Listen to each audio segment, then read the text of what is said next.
Children, welcome back. Coming to our next topic, applications of OOP. In the first chapter, it's in page number 5. The heading is Applications of OOP. Microsoft Windows, the most popular operating system in the world, uses OOP. OOP has become one of the common programming languages today. Most of the graphic interfaces are developed using the OOP. Slowly, OOP is beginning to gain importance in many areas. Children, what kind of operating system are we currently using? It's Windows. All of you know well. Windows still holds the title as the world's most used operating system. இப்போ வரைக்கும் Windows வந்து இந்த டைட்டிலை hold பண்ணி வச்சிருக்கு. Windows also uses OOP languages. Most of them using Windows இல்லையா? Windows வந்து OOP language use பண்ணுறது. Most of them using Windows. So OOP has become one of the common programming languages today ஆயிடுச்சு. Then most of the graphic interfaces என்னன்னு பார்த்தீங்கன்னா Microsoft Windows, Mac OS, Android, apple iOS, blackberry OS இது எல்லாத்தையும் சொல்லலாம். So கிராஜுவலாக the OOP is beginning to gain much importance in many areas இல்லையா? Wherever there is complexity in software development, object-oriented programming is the best option to solve the problem. Children, already we saw in comparison, if there is any complicated program, the best choice is to solve it is OOP. Leah. Now, we are going to see OOP is used in the following areas. What are the areas?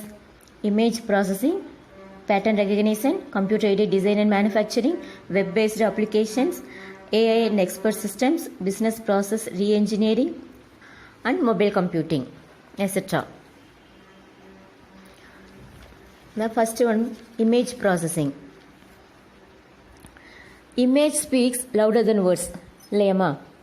நம்ம பேசுறது காட்டிலும் ஒரு image மூலமாக காமிச்சோன்னா ஈஸியாக understand ஆகிக்கும். Image processing enables us to perform any required operations on a particular image. இப்போ நீங்கள் பாருங்கள், ஃபஸ்ட்டு பிக்சர் பாருங்கள், செகண்ட் பிக்சர் பாருங்கள், பிஃபோர் ஆஃப்டர் பாருங்கள், எவ்வளோ டிஃப்ரென்ஸ் இருக்குது பார்த்தீங்களா? This is the one of the image processing. Okay.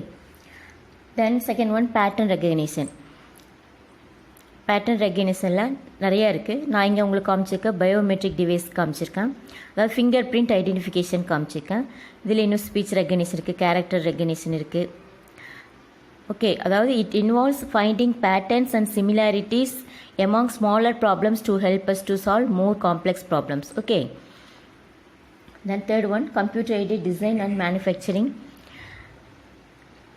The computer-aided design, in this the engineers can create technical drawings, that is 3D models, 2D drawing. நீங்கள் slide பாருங்கள், அந்த கீழே பாருங்கள், drawing எல்லாம் தெரியுது உங்களுக்கு இல்லையா?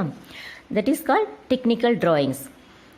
Then next slide is computer-aided manufacturing. It's a technology that uses computer software and machinery to automate manufacturing processes. எதுக்கு யூஸ் பண்ணுறாங்க? மேனுஃபேக்சரிங் ப்ராசஸ்க்காக யூஸ் பண்ணுறதா வந்து என்னது? Computer aided manufacturing. Okay. Then next, web-paste applications.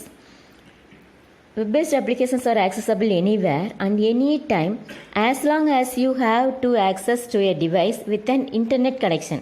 Okay. Or accessible anywhere. Okay, ma'am. Slide பாருங்க. Online application. The main example for web-based applications, online applications. இன்னும் என்னென்னு பார்த்தீங்கன்னா shopping cards, video and photo editing, file conversion, file scanning இதெல்லாம் சொல்லலாம். இதில் இன்னொன்று main என்னென்னா email program such as Gmail, Yahoo mail இதெல்லாம் வந்து one of the web based applications programs. Okay. Then AI and expert systems. AI targets to make machine intelligent. Okay. The development of intelligent machines. இதோட இது என்ன? Development of intelligent machines. That means thinking and working like humans. அந்த மிஷினே வந்து thinking and working like humans. நீங்கள் பார்ப்பீங்க ஸ்லைடில் robotics பார்த்துட்ருப்பீங்க. இன்னும் நம்ம ட்ரோன்ஸ் கூட சொல்லலாம், இப்போ ரொம்ப யூஸ் பண்ணுறாங்க இல்லையா? தென் எக்ஸ்பர்ட் சிஸ்டம்ஸ். நீங்கள் ஸ்லைடில் பார்ப்பீங்க, ஒரு யூசர் இருக்காங்க. அந்த யூசர் வந்து அவங்களுக்கு தேவையான அட்வைஸ் வந்து நாலேஜான எக்ஸ்பர்ட்டுக்கிட்டேருந்து அவங்க வாங்கிக்கிறாங்க. Okay. Then next one is business process reengineering. It's a business management strategy that means to improvise the operation of the business on a broad scale. Okay, இதில் பார்த்தீங்கன்னா process diagnosis, process redesign, reconstruction இப்படின்லாம் இருக்கும். அதாவது என்ன ரீஎன்ஜினியரிங்னு என்னென்னா rethinking and redesigning the work. இப்போ இது மூலமாக அவங்களுக்கு என்ன பெனிஃபிட்ஸ் இருக்குது அப்படின்னா, the improved customer service, reduced cost, processing fast in time, reduced complaints, மெயினாக ரெடியூஸ்டு கம்ப்ளைன்சஸ். ஸோ இதனால் இது எல்லாம் பண்ணுறதுனால அவங்களுக்கு என்ன கிடைக்கிது, அவங்கக்கிட்ட கஸ்டமர் கிட்டேருந்து அவங்களுக்கு சாட்டிஸ்ஃபேக்ஷன் கிடைக்கிது. Okay, then last mobile computing. It's a technology. It allows for transmission of data, voice and videos from one device to another device. Any other, அதாவது another devices வந்து any other wireless devices இல்லையா. No need to fix it physically. ஃபிசிக்கலாக எதுவும் fix பண்ணாமையே one டிவைஸ்லேருந்து another device கிட்டேருந்து நம்ம கரெக்டாக பண்ண முடியும். This involves mobile hardware and software. Mobile computing involves mobile hardware and mobile software.